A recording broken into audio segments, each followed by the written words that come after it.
ಹರಿ ಓಂ ಗುರುಭ್ಯೋ ನಮಃ. ಆತ್ಮೀಯರಿಗೆ ನಮಸ್ಕಾರ. ಆತ್ಮೀಯರೇ, ನಾವೀಗ ಶನಿಗ್ರಹ ಬದಲಾವಣೆಯಿಂದ ಆಗುವಂತಹ ಪರಿಣಾಮಗಳು ಶುಭಾನ ಅಶುಭಾನ ಅನ್ನುವಂತಹ ವಿಚಾರ ತಿಳ್ಕೊತಾ ಇದ್ದೀವಿ. ಮುಖ್ಯವಾಗಿ ಧನುಸ್ಸು ರಾಶಿಯವರಿಗೆ ಯಾವ ರೀತಿಯ ಒಂದು ಫಲಾಫಲಗಳು ಈ ಒಂದು ಶನಿಗ್ರಹ ಬದಲಾವಣೆಯಿಂದ ಆಗುತ್ತೆ ಅನ್ನುವಂತಹದ್ದನ್ನು ತಿಳ್ಕೊಳ್ಳೋಣ. ನೋಡಿ, ಧನುಸ್ಸು ರಾಶಿಯಿಂದ ತೃತೀಯ ಸ್ಥಾನದಿಂದ ಅಂದರೆ ಶನಿ ನಿಮ್ಮ ರಾಶಿಯಿಂದ ತೃತೀಯ ಭಾಗ ಅಂದರೆ 3ನೇ ಮನೆಯಿಂದ ಚತುರ್ಥ ಭಾಗಕ್ಕೆ ಅಂದರೆ 4ನೇ ಸ್ಥಾನ 4ನೇ ಮನೆಗೆ ಸಂಚಾರ ಮಾಡ್ತಾ ಇದ್ದಾನೆ.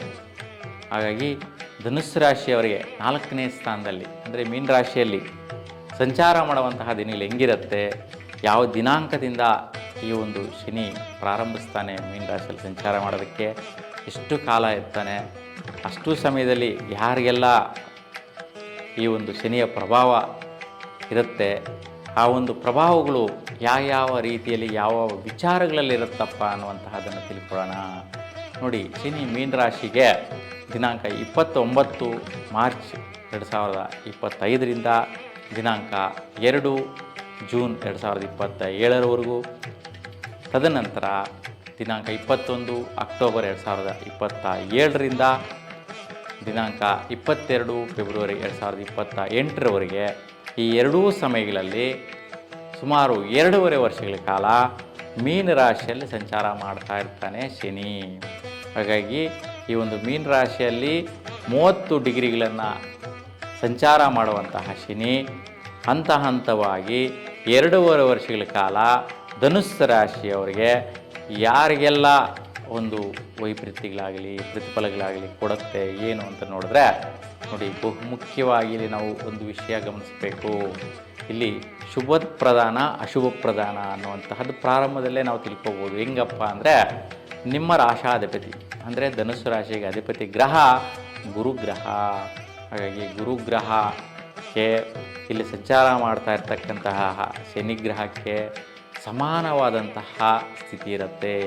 ಅಂದರೆ ಇಲ್ಲಿ ಶತ್ರುನೂ ಅಲ್ಲ ಮಿತ್ರನೂ ಅಲ್ಲ, ಸಮಾನವಾದಂತಹ ಸ್ಥಿತಿಯಲ್ಲಿರ್ತಕ್ಕಂತಹ ಗ್ರಹಗಳು ಈ ಒಂದು ಎರಡೂ ಗ್ರಹಗಳು, ಗುರುಗ್ರಹ ಮತ್ತು ಶನಿಗ್ರಹ. ಹಾಗಾಗಿ ಈ ಒಂದು ನಾನು ತಿಳಿಸುವಂತಹ ಪ್ರತಿಯೊಂದು ವಿಷಯ ಕೂಡ ನಿಮಗೆ ಸಮ ಪ್ರಮಾಣದಲ್ಲಿರುತ್ತೆ, ಸಮಾನವಾದಂತಹ ರೀತಿಯಲ್ಲಿರುತ್ತೆ, ಕೆಡುಕು ಆಗಲ್ಲ, ಈ ಕಡೆ ಒಳ್ಳೆಯದು ಆಗಲ್ಲ ಅನ್ನುವಂತಹ ಸ್ಥಿತಿಯಲ್ಲಿರುತ್ತೆ.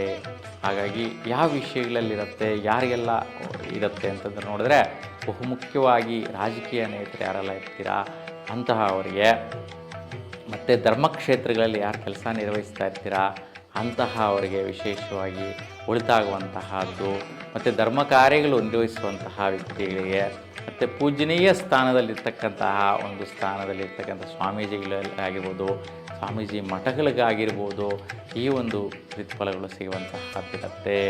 ಹಾಗಾಗಿ ಗುರುವಿನ ಫಲ, ಶನಿಯ ಫಲ, ಶುಭ ಫಲಗಳು ಯಾವೊಂದು ವಿಷಯಗಳಲ್ಲಿ ಇರುತ್ತೆ ಅಂತ ನಾವು ನೋಡಿದ್ರೆ, ನೋಡಿ, ಮುಖ್ಯವಾಗಿ ಪ್ರತಿಯೊಬ್ಬರಿಗೂ ಜೀವನದಲ್ಲಿ ಅನಿವಾರ್ಯ ಅವಶ್ಯಕತೆ ಅನ್ನುವಂತಹ ವಿಚಾರ ಅಂದರೆ ಧನಸ್ಥಾನ ಅಂದರೆ ದುಡ್ಡಿನ ಸ್ಥಾನ. ದುಡ್ಡಿನ ವಿಚಾರದಲ್ಲಿ ವಿಶೇಷವಾಗಿ ತುಂಬ ಬದಲಾವಣೆಗಳು ಬರುತ್ತೆ. ನಿಮ್ಮ ಕೆಲಸ ಕಾರ್ಯ ವೃತ್ತಿ ಉದ್ಯೋಗ ಎಲ್ಲದರಿಂದಲೂ ಕೂಡ ಶುಭ ಫಲಗಳನ್ನು ಪಡೆಯುವಂತಹದ್ದು, ದುಡ್ಡನ್ನು ಗ್ರಹಿಸುವಂತಹದ್ದು, ವಿಶೇಷವಾಗಿ ನಿಮ್ಮ ಸ್ವಸ್ಥಾನದಲ್ಲಿ ನಿಮ್ಮ ಸ್ವಂತಹ ಒಂದು ಸೊತ್ತುಗಳಿಂದ, ಆಸ್ತಿಗಳಿಂದ, ನಿಮ್ಮ ಒಂದು ಮನೆಯ ಕಡೆಯಿಂದ, ನಿಮ್ಮ ಸ್ವಸ್ಥಾನದ ಒಂದು ಜಮೀನುಗಳಿಂದ ಅಥವಾ ಒಂದು ಜಾಗದ ಫಲಗಳಿಂದ ನೀವು ಆದಾಯವನ್ನು ಗಳಿಸುವಂತಹದ್ದು, ದುಡ್ಡಿನ ರೂಪದಲ್ಲಿ ಪ್ರತಿಫಲಗಳನ್ನು ಗಳಿಸುವಂತಹ ಒಂದು ಅನುಕೂಲತೆಗಳು ವಿಶೇಷವಾಗಿ ಪಡೆಯುವಂತಹದ್ದಿರುತ್ತೆ ಧನುಸ್ಸು ರಾಶಿಯವರಿಗೆ. ಆ ರೀತಿಯ ಶನಿಯ ಬಲ ಈ ವಿಷಯದಲ್ಲಿ ಫಲ ಕೊಡ್ತಾನೆ. ಇನ್ನು ಮುಖ್ಯವಾಗಿ ಒಂದು ಪ್ರಯತ್ನಕಾರಿಯ ಬಲ, ವಿಶೇಷವಾಗಿ ನಿಮ್ಮ ಸ್ವಸ್ಥಾನದಲ್ಲಿ ಏನೇನೋ ಮಾಡಬೇಕು ಅನ್ನುವಂತಹ ಪ್ರಯತ್ನ ಕಾರ್ಯಗಳಿದೆ ಅನ್ನುವಂತಹ ವಿಚಾರವೆಲ್ಲವೂ ಕೂಡ ಆ ಪ್ರಯತ್ನಗಳಿಗೆ ಬಲ ತುಂಬುತ್ತೆ. ಈ ಸಮಯದಲ್ಲಿ ಶನಿ ನಿಮ್ಮ ಪ್ರಯತ್ನಗಳಿಗೆ ಪರಿಪೂರ್ಣವಾದಂತಹ ಸಹಕಾರ ಸಪೋರ್ಟ್ ನೀಡೋದರಿಂದ ನಿಮಗೆ ವಿಶೇಷವಾದಂಥ ಶನಿಯ ಬಲ ನಿಮ್ಮ ಸ್ವಸ್ಥಾನದಲ್ಲಿ ಮನೆ ಕಡೆ ನಿಮ್ಮ ಒಂದು ಮನೆಯ ಅಭಿವೃದ್ಧಿಪಡಿಸುವ ವಿಚಾರ ಆಗಿರ್ಬೋದು, ಮನೆ ಕಟ್ಟುವ ವಿಚಾರ ಆಗಿರ್ಬೋದು, ನಿಮ್ಮ ಸ್ವಸ್ಥಾನದ ಒಂದು ಸೊತ್ತುಗಳು ಭೂಮಿಗಳು ಆಗಿರ್ಬೋದು, ಆ ಒಂದು ಜಮೀನುಗಳಲ್ಲಿ ವಿಶೇಷವಾದಂತಹ ಪ್ರತಿಫಲ ಸಿಗುವಂತಹ ಫಲಗಳನ್ನು ಪಡೆಯುವಂತಹದ್ದು, ಕೆಲಸಗಳನ್ನು ನಿರ್ವಹಿಸುವಂತಹದ್ದು, ಒಂದು ತೋಟಗಾರಿಕೆ ಮಾಡುವಂಥದ್ದಾಗಿರ್ಬೋದು, ಬೆಳೆಗಳು ಬೆಳೆಯುವಂತಹದ್ದಾಗಿರ್ಬೋದು, ಆ ಒಂದು ಜಾಗಗಳಲ್ಲಿ ಏನೋ ಒಂದು ಪೋಲ್ಟ್ರಿ ಫಾರ್ಮ್ ಆಗಿರ್ಬೋದು, ಅಥವಾ ಹೈನುಗಾರಿಕೆ ಆಗಿರ್ಬೋದು, ಒಂದು ಫ್ಯಾಕ್ಟ್ರೀಸ್ ನಿರ್ಮಾಣ ಮಾಡುವಂತಹದ್ದಾಗಿರ್ಬೋದು, ಈ ರೀತಿಯ ಒಂದು ಕ್ರಿಯೆಗಳಿಂದ ನಿಮ್ಮ ಪ್ರಯತ್ನ ಸಾಧನೆಗೆ ವಿಶೇಷವಾಗಿ ಬಲ ತುಂಬುತ್ತೆ ಈ ಶನಿ ಕಡೆಯಿಂದ. ನೋಡಿ, ಶನಿ ಇಲ್ಲಿ ನಿಮಗೆ ತೊಂದರೆ ಮಾಡೋದಿಲ್ಲ, ಪ್ರಯತ್ನಗಳಿಗೆ ಬಲ ತುಂಬಿಸ್ತಾನೆ, ಆ ರೀತಿ ಫಲ ಕೊಡ್ತಾನೆ. ಮತ್ತು ವಿಶೇಷವಾಗಿ ಮಾತೃಕಾರಕರಿಗೆ, ಯಾರೆಲ್ಲ ಅಣ್ಣ ತಮ್ಮಂದಿರಿದ್ದೀರಾ, ಅಕ್ಕ ತಂಗಿರಿದ್ದೀರಾ, ನೀವೆಲ್ರಿಗೂ ಸಹ ವಿಶೇಷವಾಗಿ ಪರಿಪೂರ್ಣವಾದಂತಹ ಒಂದು ಪ್ರಯತ್ನ ಕಾರ್ಯಗಳು ಜಯಿಸ್ತೀರಾ.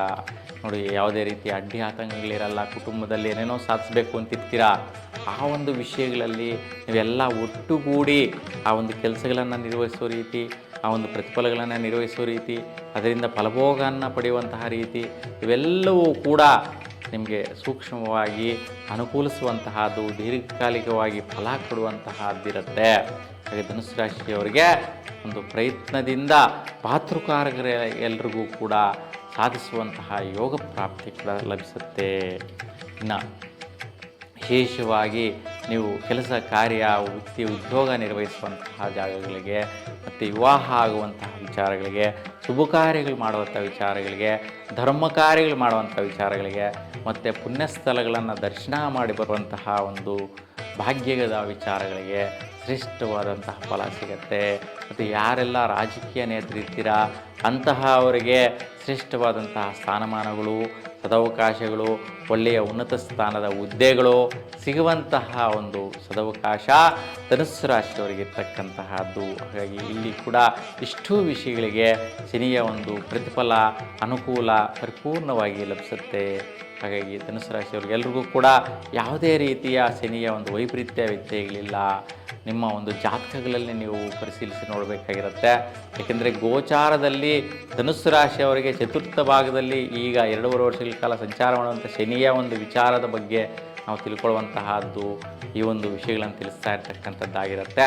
ನಿಮ್ಮ ಜಾತಕಗಳಲ್ಲೇನಾದರೂ ನಿಮ್ಮ ಧನುಸ್ಸು ರಾಶಿಯಿಂದ ಈ ಒಂದು ಶನಿಗ್ರಹವು ಶಿಷ್ಟಾಷ್ಟಮ ವ್ಯಯಸ್ಥಾನಗಳಲ್ಲಿ ಅಂತಂದರೆ ವೃಷಭ ರಾಶಿಯಲ್ಲಾಗಿರ್ಬೋದು, ಕಟಕ ರಾಶಿಯಲ್ಲಾಗಿರ್ಬೋದು, ವೃಶ್ಚಿಕ ರಾಶಿಯಲ್ಲಾಗಿರ್ಬೋದು, ಅಥವಾ ಮೇಷರಾಶಿಯಲ್ಲಾಗಿರ್ಬೋದು ಏನಾದರೂ ಸಂಚಾರ ಮಾಡ್ತಾ ಇದ್ದರೆ ನಿಮ್ಮ ರಾಶಿಯಿಂದ ಶನಿ ಅಂತಹ ಜಾತಕಸ್ಥರು ತುಂಬಾ ಒಂದು ಸ್ವಲ್ಪ ವೈಪರೀತ್ಯಗಳಿಂದ ಕೂಡಿರುತ್ತೆ. ನಾನು ಹೇಳಿರ್ತಕ್ಕಂಥ ಇಷ್ಟೂ ವಿಚಾರಗಳ ಒಂದು ವಿಷಯದಲ್ಲಿ ಆವಾಗ ಶನಿ ದರ್ಶನ ಮಾಡಬೇಕು.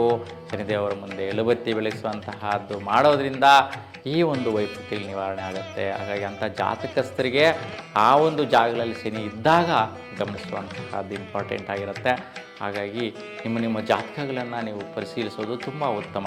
ಯಾಕೆಂತಂದರೆ ಜಾತಕದಲ್ಲಿ ಶನಿಯ ಬಲ ಎಷ್ಟರ ಮಟ್ಟಿಗಿದೆ, ಎಷ್ಟು ಫಲ ಕೊಡ್ತಾ ಇದ್ದಾನೆ ಅನ್ನುವಂತಹದ್ದನ್ನು ನೋಡಬೇಕು. ಎಷ್ಟು ಡಿಗ್ರಿನಲ್ಲಿ ಸಂಚಾರ ಮಾಡ್ತಾ ಇದ್ದಾನೆ, ಎಷ್ಟು ಶಕ್ತಿಯುತವಾಗಿದ್ದಾನ, ವಕ್ರನಾಗಿದ್ದಾನ, ನೀಚನಾಗಿದ್ದಾನ, ಶಿಷ್ಟಾಷ್ಟಮ ವ್ಯಯಸ್ಥಾನದಲ್ಲಿದ್ದಾನ, ಈ ರೀತಿ ಇದ್ದಾಗ ನಾವು ಹೇಳಿರ್ತಕ್ಕಂಥ ಈ ಫಲಗಳೆಲ್ಲವೂ ಕೂಡ ವೈಪರೀತ್ಯಗಳಾಗ್ತಾ ಇದೆಯಾ ಅನ್ನುವಂತಹದನ್ನು ಗ್ರಹಿಸಬೇಕಾಗಿರುತ್ತೆ.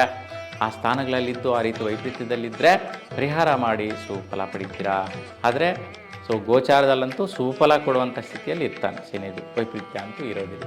ನಿಮ್ಮೆಲ್ರಿಗೂ ಕೂಡ ಪರಿಪೂರ್ಣವಾದಂತಹ ಒಂದು ಭಾಗ್ಯವನ್ನು ಶನಿಗ್ರಹ ಅನುಗ್ರಹಿಸಲಿ. ಶನಿದೇವರ ಒಂದು ಕೃಪೆ ನಿಮ್ಮ ಮೇಲಿರಲಿ, ನಿಮ್ಮ ಇಷ್ಟದೇವರ ಅನುಗ್ರಹ ಸದಾಕಾಲ ನಿಮ್ಮ ಮೇಲೆ ಇರಲಿ ಅಂತ ಭಗವಂತನಲ್ಲಿ ಪ್ರಾರ್ಥಿಸ್ತಾ ಎಲ್ರಿಗೂ ಕೂಡ ಶುಭವಾಗಲಿ. ನಮಸ್ಕಾರ.